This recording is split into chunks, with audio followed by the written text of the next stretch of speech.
So hi everybody, this is Jim Peacock with Peak Careers, and this is another Peak Careers interview. This month, September is sort of LinkedIn month for me, and so I try to blog on that topic. We had a LinkedIn webinar this month. I don't really try to blog on it. I actually do blog on LinkedIn in September's and sometimes other times of the year. But today we're going to do an interview looking at the power and the reach of this, really the world's largest career database. And we're going to be talking to a couple of people who have been in the business for a while. Bob McIntosh is a career trainer and coach, and LinkedIn, he is the man on LinkedIn. He's done tons of stuff. I have tremendous respect for him. I've known Bob for a while now. Susan Joyce, I've just met recently. She's in her 20th year as the owner and publisher of the editor of jobhunt.org, and that is Job Hunt with a hyphen in there. Don't forget to put that in there. But today we're going to learn about their top 2 tips on how to be discovered by recruiters, and also their top tips on how to engage with others on LinkedIn. So, Susan, again, is her 20th year as the owner and publisher of the editor Job Hunt, one of Forbes 100 top sites for your career, among many other honors. And so very happy to have her. This whole bio is obviously up there. You can read more of it, but she's been in the biz for a while and has very well respected. Bob is Mr. LinkedIn in my book. He blogs on it all the time. And for all you introverts, you might want to check out his website too, because he's got some good blogs on introverting. But today we're going to be looking at LinkedIn and what is the power of LinkedIn, and how can you navigate LinkedIn better, and if you're a career coach like many of the people that we're talking to today, how can you improve what you do to help your clients? So what we're going to do is today we're going to start off with Susan. And Susan, what's your advice? What are your top 2 tips on how to be discovered by recruiters? Well, basically, the most important element in being discovered by recruiters is having the right keywords for your future employer and your future job or your current job. And that means you should have target employers. If you're thinking of changing jobs, have target employers and look at the job titles those target employers use. So, for example, my favorite is a young woman who was officially an admin wizard, and she was looking for a new job, and nobody else called that job admin wizard but her company. So she was kind of stuck. So what she did was she changed her job title on LinkedIn for her current job. She became admin wizard / administrative assistant. So there she kept her current job title, and she also added some information that helped people understand what the job really did. That was very important. And that's the kind of thing people need to pay attention to. If you've got a weird job title, modify that, or if your target employer calls it admin wizard, then you can add admin wizard to your profile, because the keywords recruiters typically search on are location, which is very important, and job title. The second tip, something that people frequently overlook, is how important skills and endorsements are. It's kind of at the bottom of the profile, and it looks kind of silly and not particularly important. If you use LinkedIn Recruiter, which is LinkedIn's major source of revenue, you'll see that skills are almost the very first sort that recruiters make when they start looking for someone through LinkedIn Recruiter. So it's not something to take lightly. Pay attention to the skills and endorsements that are the skills that are needed for your next job or for your current job, and get as many endorsements for those as you can. Yeah, that's excellent advice. Yeah. I'm sorry, are you done, Susan? No, yeah, I was going to say those are my top 2 tips. Okay. Thanks. Yeah, I always learn something when I'm with Susan, Yeah. She is definitely the SEO queen of any, of the internet. So I always learn something from her.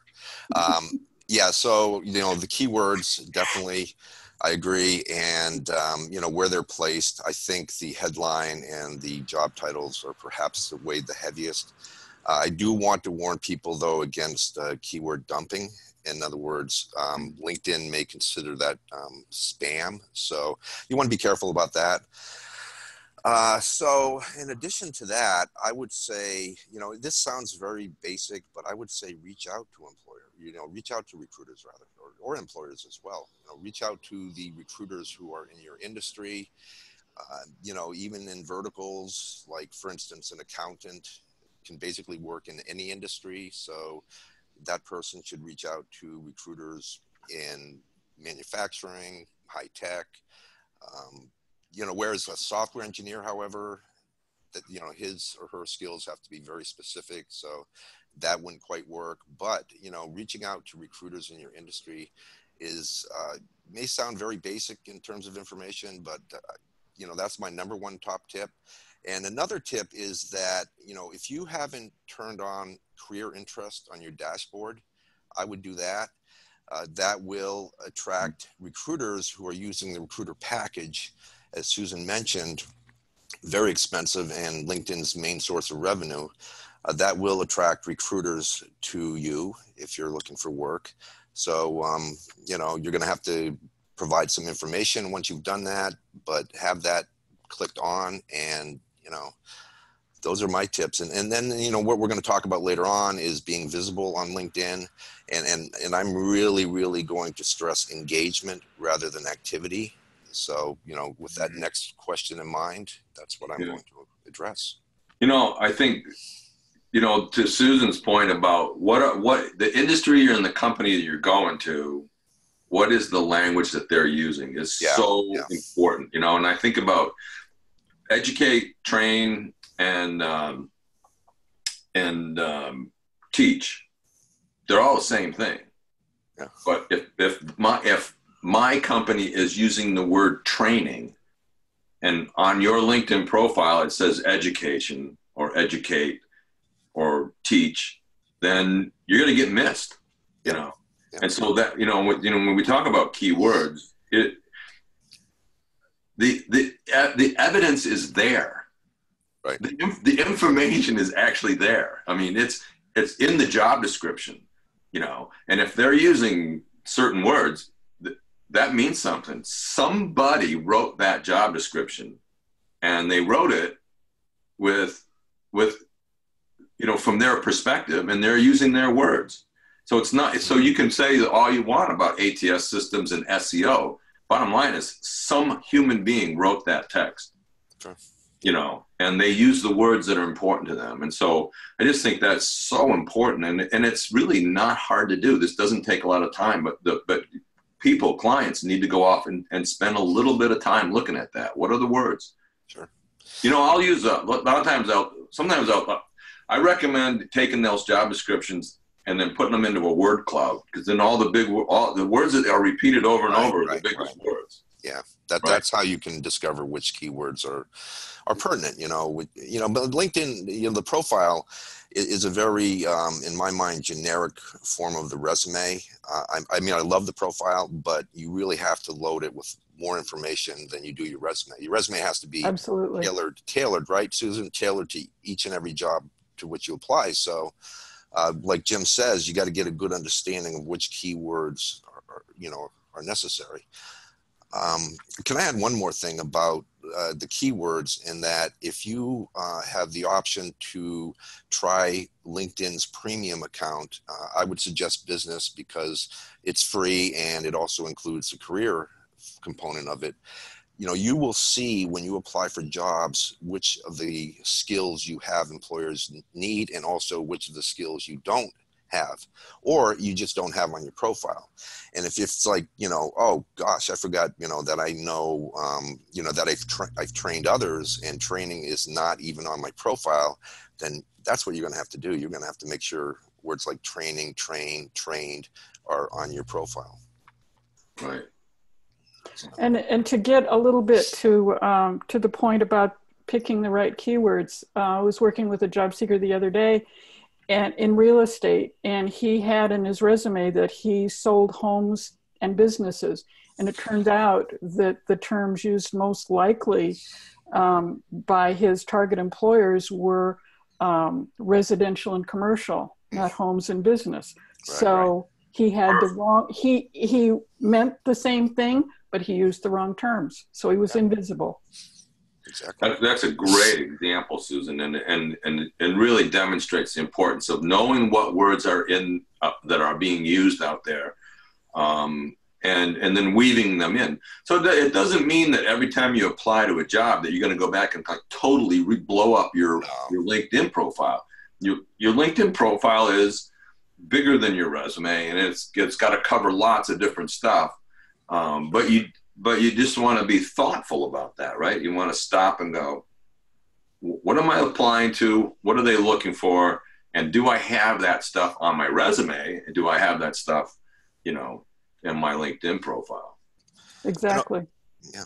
And also it's about ranking. I mean, if you're not within the first 4 pages of a search from a recruiter or hiring manager, then most likely you won't get looked at. So, when we talk about keywords and and not just doing a keyword dump, you like you said, Jim, you have to weave them into your profile very tactfully, not just And I think I think really I'm guilty of this as well. Is that because I want to brand myself as in terms of a LinkedIn, I'm not going to say expert or guru, but shall I say, you can aficionado. Okay. So, I'm guilty of that. I think I have LinkedIn on too many times on my profile. So. Well, but when we're talking about your profile, I mean, there is the skills section and where they can be endorsed, but then you've got all your job descriptions, you got your summary section, you've got your headline section, and that's you got to be thinking broader than just in that skill section. You got to be thinking those recruiters, they're searching through the whole profile, right? Absolutely. Yeah. All right, we're going to switch over. We're going to go to this next one because I want to hear Bob's thoughts on this. Your top tips, Bob, on how to engage on LinkedIn, and we've talked a lot about that. So I'm interested in hear what you think your top 2 are, anyways. Okay, so 2 words: network and engagement. Susan and I talked about the importance of having a keyword-rich profile, but without a network of like-minded people, primarily, you're not going to be noticed as much as if you have a network of just people scattered throughout the world in different industries. So it's really important that not only do you have a quality network, but you also have quantity. So when I see a client of mine who has maybe 150 connections, has a very stellar profile, I say, okay, there's one thing wrong here, is that you need to be closer to 500 plus connections if you really want to get noticed. And not only that, but some of your connections should be also known by the recruiters. In other words, you have the common connections with recruiters, because that's another thing they look for, is they look for connections in common so that they can use them as referrals. So I think, having a quality network as well as one that's pretty large is very important. And then the third point, and this almost seems so large to talk about, but engagement. And how do you engage best with your connections? Well, I think number 1 is communication. And what I see people do is I see them liking articles or posts. I see them writing brief comments. So what I ask them to do is, instead of just liking an article or a post, but also to write a comment on it, and something of substance, not just like, hey, Jane, great article, and then leave it at that. And then also, keep the conversation going. So for instance, if you ask a question and people respond to it, then you need to also respond to them. You need to keep that conversation going. I've seen, and I've been guilty of this myself, I've seen it where people have asked a question and then just left it at that. And then pretty soon that whole conversation gets way out of, blown way out of the water, and it goes in different directions. So, I think you really need to communicate, to participate. You know, those would be my two main points. Mm-hmm. Mm-hmm. I completely agree. It's not enough just to have the profile sitting there full of keywords. It's important to do that, but it's not really enough anymore. Being actively engaged in LinkedIn, being visible in LinkedIn. I absolutely second your recommendation about having a large network, because your appearance in search results is definitely impacted by how large someone's network is. You might not be aware of it, but you're only seeing when you do a search for second and third level connections. And the same for recruiters, unless they're using LinkedIn Recruiter, all they see are the people in their network. So targeting people who are working for target employers or in your target industry or someone well-known in your target industry is very important for your visibility. And then engaging people, as Bob really introduced that to me, I think, engaging people in LinkedIn, tagging them in when you ask a question on LinkedIn, and ask an intelligent question on LinkedIn. Absolutely. Forgot about But that. name people. You know, if I have a question about LinkedIn, I tag Bob. Right. Or if you're going to comment on someone's post or article, then tag them, let them know it, because LinkedIn, you know, they used to let every one of your connections know when you posted or you shared an article. But now you've got to do your own marketing. You've got to tag people, as Susan said. Yeah. So it's work, you know, it's work, but if you really want to get noticed, then you've got to do all three of those things. So I did I don't have it in front of me because I don't have the exact numbers, but I went in and used the advanced search, and just, of course, I've got whatever it is, 1,400 connections. And I said, I want to do a search to just my second connections. Mm-hmm. Clicked on that, way over 100,000. Oh yeah. Yeah. And I think that is what that's what people need to understand, right? They don't understand the power of that first connection. Say I got the 500, but you really don't have the 500. You really have access to their network. Right. And so that, you know, 500 is well over 100,000. I mean, it's just a big number for most people. And that's where LinkedIn is doing their searches. That's where LinkedIn is introducing, as you said, Bob, they're introducing, like if I do an article or a post, it goes to a percentage of those people. Right. You know, it's not going to all of them like it used to, but it's still going to a lot of people, you know. And then as soon as one of those comments or shares or posts, and then it's going out to even further. It's going out to all of their connections. Right. And it's really the power of finding work is not necessarily in your first connection. There's a lot of research to show that your next job is going to come from your connections, right? Yeah, absolutely. And that's your second connection, right? So, I mean, if Bob came to me and said, are there any jobs up here in Maine? I might not know of any, but I probably know people who do. And I might be asking that question for my daughter, Jim. I'm right here, buddy. She loves Maine. She loves Maine. Yeah. I don't know why, but she But that's the power of LinkedIn, right? I mean, and I think that when we say it's the largest database, the career database in the world, and when we talk about recruiters, they're those ones that Susan just described. If they build their network so that they have greater reach, you want to be part of that reach. No. And I think an important point talking about Maine is I've seen too many job seekers say their location is the United States. Yeah. And recruiters search on job title and location. And if you want to live in San Francisco, then you put San Francisco or Bay Area, even if you're not there yet. But don't describe yourself as being in the United States. Pick the location, wherever you are, whatever country. Be specific about your location, your current location or your target location. It's a little bit complicated when it's a target location you're not living at and you won't be moving to for a while, but it's one of the things I recommend to the veterans that I talk to when, you know, they might be currently stationed in Massachusetts, but they're hoping to live in, Pennsylvania. So. Yeah, if I could introduce a word that hasn't been used yet, and that's branding.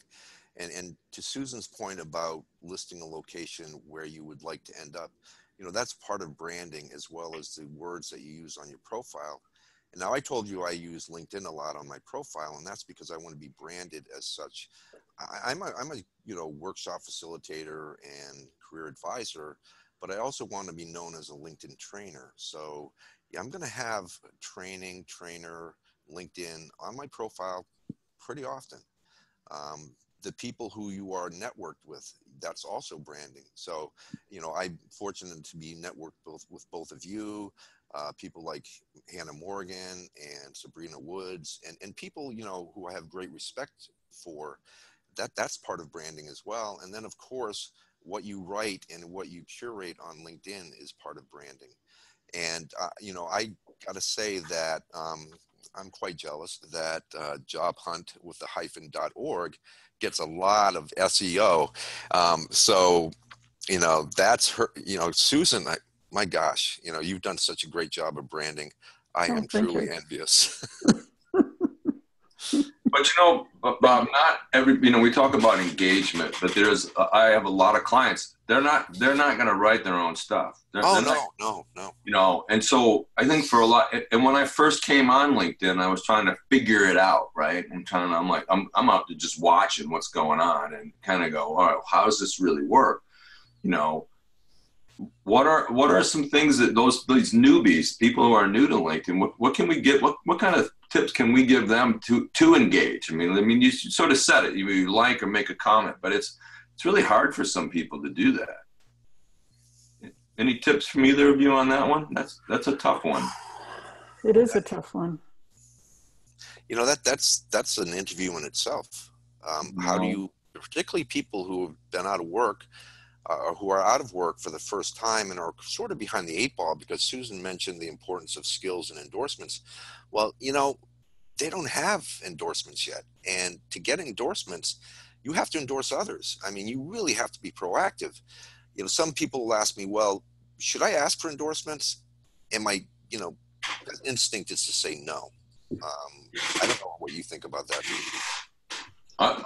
When people are first starting out, I say ask some friends to just go ahead and click on. Just ask somebody just to put some clicks on. But you don't want to be. You're not going to go out and ask people you don't know. But ask the people who are closest to you just to get some endorsements, just so that you get that ball rolling.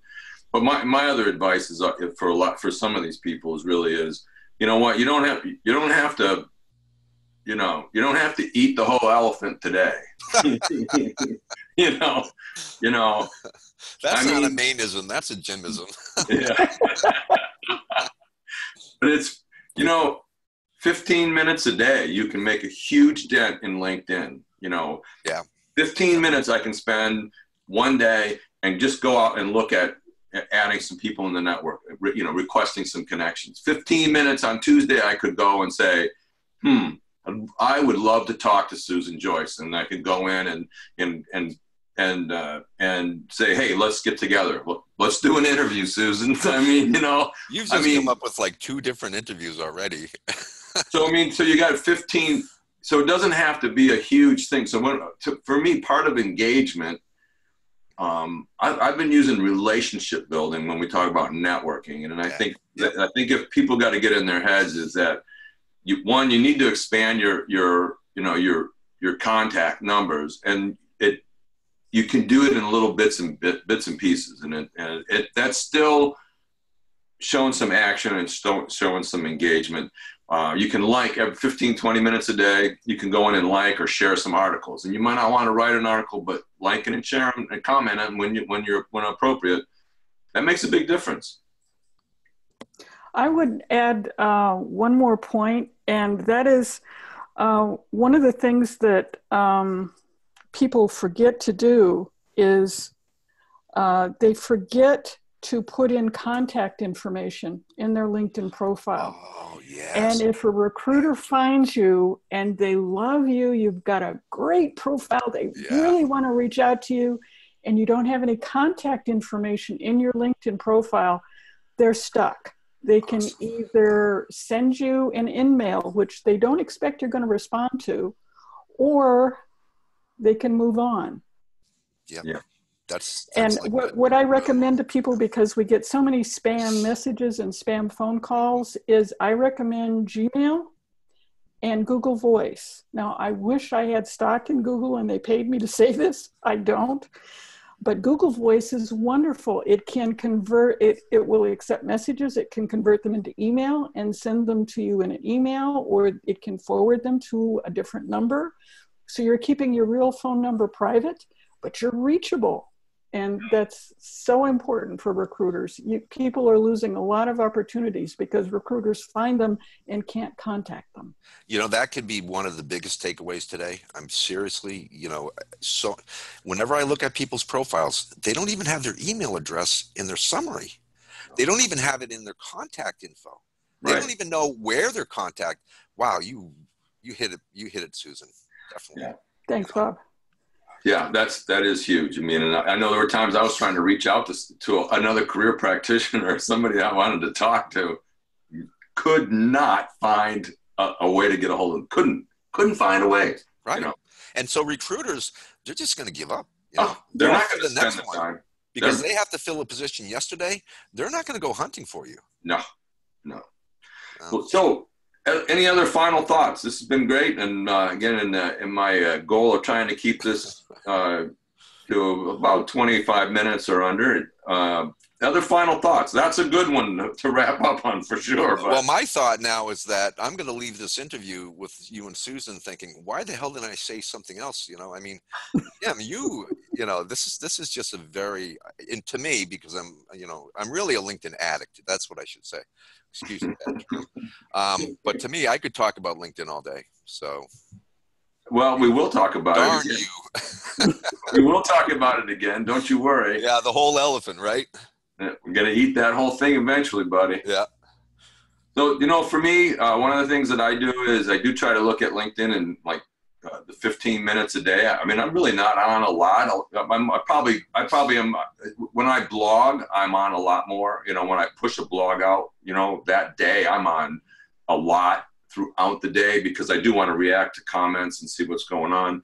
The other thing I do, one tip I do is once a month, the third Thursday of every month at 9:00, it says, update your LinkedIn profile, Jim. And so once a month, I just sort of stop and I go to my profile and go, what's missing? What is there anything missing here? Did I see something on Bob's, LinkedIn profile that I thought was really cool? Or, oh, wait a minute, I'm not on that committee anymore, right? I'm going down and looking at my action,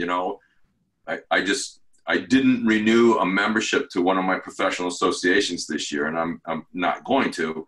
But on my LinkedIn profile, right, it's still showing as I'm a member. It's not good for me. I don't want to do that. If I'm not a member, I'm not a member, right? So once a month, I mean, that's the way I do it. And then every 6 months, if you follow me, every 6 months, you're going to get a reminder to back up your LinkedIn profile. So I back it up every 6 months, and you can back up your contacts, and you can back up all of that content you have in your profile. You can dump it into a PDF. Great advice, yeah. I don't think you need to do it every month, but I figure, hey, every 6 months, at least I'm going to save what I had for 6 months. So if you follow me, you'll get it. That will come out twice a year. So good idea. Very good idea. Well, listen, folks. Hey, this has been great, Susan. It was wonderful to finally meet you. We've followed you for a little bit here on LinkedIn, and I certainly know the Job Hunt website. And Bob, it's always good to see you. And I'm waiting for you to stop by and have coffee on the way on my way to Orono. And you're going to Orono sometime. But thank you very much for both of you. Thank you. It's been a pleasure. Final thoughts here. Let me just. Where's my? Okay, hold on. I've got technology. Okay. Excuse me for being, I'm trying to find my final page here. It's there somewhere. It's there somewhere, but it's not, okay. Well, you know what?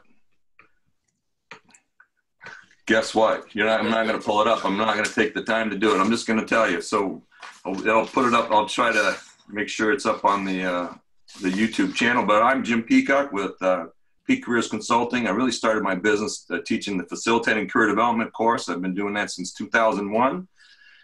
I also have online discussion-based seminars. They're a little different than other people's. So a lot of these online seminars or classes are one person or independent study. These are discussion-based with other career practitioners. Bob taking one of the classes. Very valuable, very valuable. And what I like is there's a lot more learning that happens because there's weekly discussions. There's no set time you have to be in. We open up different articles to read or blogs to read or videos to watch, and then we discuss them amongst ourselves. The next week, they open up new topics. I also do workshops for career practitioners, and I have a handful. I have a small number of individual career coaching clients that I always have. If you are a career practitioner and haven't signed up to get my newsletter and my weekly flyers, you can sign up on my website and get the top 10 tips of working with an undecided person. Would love to connect with you on LinkedIn, Facebook, Google+, Pinterest, Twitter, and Instagram now. So wherever you're hanging out, I'm trying to hang there. But most of my time is really spent on LinkedIn and Twitter, and I am kind of delving into Instagram a little bit. But thank you all for coming today, and thank you both very much. This was great. Thank you. Had fun. Thanks. Thank you.